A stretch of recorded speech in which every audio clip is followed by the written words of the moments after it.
It started when I was 6 years old. I was in school, it was the middle of a reading lesson, and I needed to pee. Badly. At that age, actually, a fair few kids still wet themselves, and I always got paranoid about embarrassing myself in public like that. I stuck my hand up and told Mrs. Zebby that I needed to use the bathroom. After the usual speech about how I should have gone at break, she gave me the key to the disabled access toilet, as it was the closest one to my classroom. It was the middle of 5th period, and the corridors were empty and seemed cavernous to me. I was a short, scrawny thing back then. I sometimes had trouble with doors, especially unlocking them, and I fumbled for a good minute or two in trying to get the blasted thing open. Anyway, as I sat on my porcelain throne, there came a knocking at the door. "Someone's in here," I called, disgruntled at the disturbance. There came a pause, then the knocking resumed. It was faster now, more determined. "Wait a minute." The knocking slowed, and a voice replied, "Let me in. I need to come inside." The speaker's tone was thin and reedy, an adult I didn't recognize. I may have been 6, but I also had a fairly good understanding of bathroom etiquette. Mainly that you didn't let more than one person into an area only slightly larger than a cupboard. "Go away!" The knocking intensified again, until it was a frantic drumbeat just a few feet from me and out of sight. I heard the voice shouting something, growing more and more desperate. "Let me in! Just open the door, please!" I was terrified by that point. The hammering and yelling was so loud, and yet nobody had come to investigate it. Eventually, my teacher came to find me, angry because I had been gone almost half an hour. When I refused to open the door to let her in, she got a spare key from the receptionist and then took me to the headmaster's office and called my parents. I was suspended for the rest of the week. I never told anyone what happened. It was a few weeks before my next encounter with this phenomenon. I had just celebrated my 7th birthday, and my family were having a barbecue in my honor. It was a gloriously sunny day, but as soon as we'd set everything up in the allotments behind our house, the coal refused to light. My dad asked me to go and get some fire starters from the shed in the front garden. It was pretty cramped inside, and I wouldn't fit all the way, so I just opened it up, stood on tiptoes to reach the shelf holding my objective, then shut the door. As I turned away, a frantic knocking hit the other side of the door. "Open up! I need to come through!" This voice was not the one I'd heard the month before. It was deeper, more brooding and angry. I said nothing and hurried away. I had no idea what was happening, but it frightened me. As I walked away, there came a final thump, like a fist being slammed against wood, and I heard his voice again. "You little bastard, I'll rip your fucking teeth out, let me through." I ran back to my party and spent the rest of the day glancing over my shoulder. As you might have guessed by now, there were a lot of these voices. I count at least 30 total. Every month or so I used to get them, pleading to be let through doors. Almost always, it would be immediately after I shut the door behind me, as though these strange entities had been following me. I never told anyone, but to be honest, I kinda just got used to it. It always made me jump, and some of the voices would make me feel uneasy, but I knew that I was safe, so long as I did not open the door. Some of the voices I got used to the extent that I even named them. There was one which always used to appear at my front door at home. We have frosted glass, and I could see a silhouette of an average-sized man wearing a cap of some kind. He never spoke, but occasionally would push envelopes containing blank pieces of paper through the letterbox.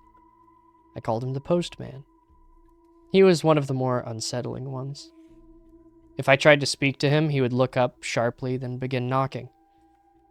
I generally left the postman alone. 20 years on, and I have retained as much normality as possible. I have plenty of friends, and I even have an on and off relationship with a girl I met last year. Not bad for a guy who wakes up in the middle of the night and listens intently to noises you can't hear on the other side of the door. Yeah, my buddies think I'm strange and kooky, but they put up with it. They're all great, and I'll miss them. You see, things have started to get strange. Well, stranger than usual, I suppose.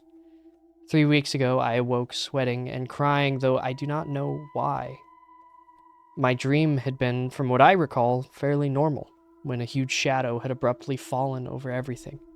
Literally, the second I opened my eyes, there came the knocking at my bedroom door. Not just normal knocking, though this was truly frantic. "Who goes there?" I yelled. "Please, "Help us," it replied.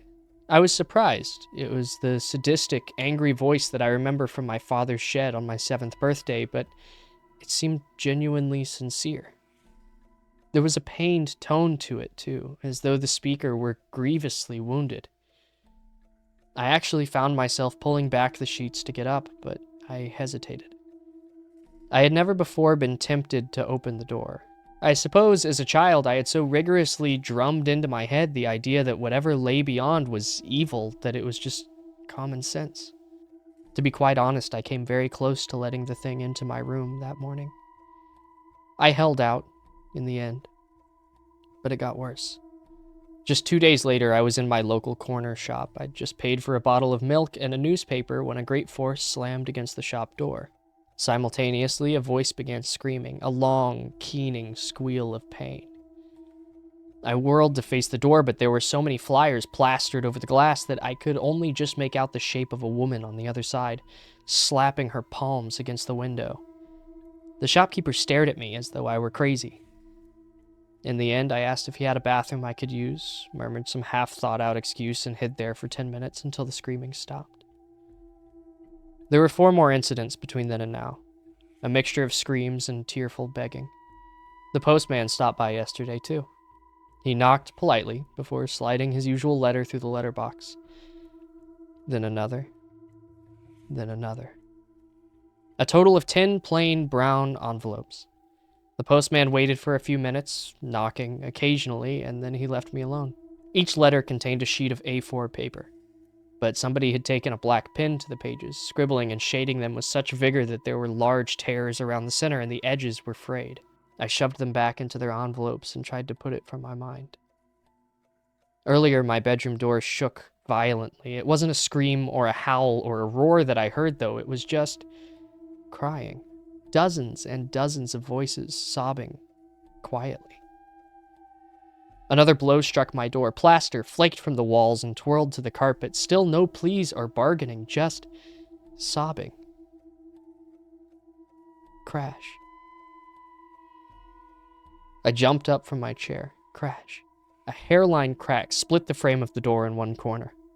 My phone began to ring, and I heard a sharp rapping at the glass of my window behind the curtains. I tried answering the phone, but it was simply yet more voices crying. Not even sobbing, though, more like bawling in terror and anguish. I hung up, but it kept ringing, so I took the battery out. I've shoved most of my furniture against the door and window. It's been 3 hours since this latest attempt at entry began. The battering has not abated, nor has the crying. I'm fairly sure that my door won't hold much longer. As for my mediocre barricade, it could be swept aside in 2 minutes. I find myself faced with the very real possibility of death. So I am writing this memoir of sorts just in case something does happen. Crash. What do they want? Crash. Do they even want to hurt me? Crash. They seemed fearless, even malicious before. Crash. What could have driven them to this? Maybe I should open the door. Maybe I should let them in. Silence fell. I realized that even the crying had ceased. For a whole minute, I sat there. Then I got up and hurried to my door, eager to escape this claustrophobic situation. Perhaps I'd go outside, where I could be far away from any doors and from the damned knocking. I pulled away my barricade and turned the handle. Locked. Kneeling, I peered through the keyhole. Beyond my bedroom door was not the corridor that I remembered, but another room. Some kind of library or classroom, I think. It seemed unoccupied, but for one kid, sitting and reading with his back to me. I banged on the door. Hey, kid, let me out, okay? He glanced over his shoulder. Yeah, over here. Could you open the door, please? I can't. I'm in detention. I'm not supposed to talk to anyone. Go away.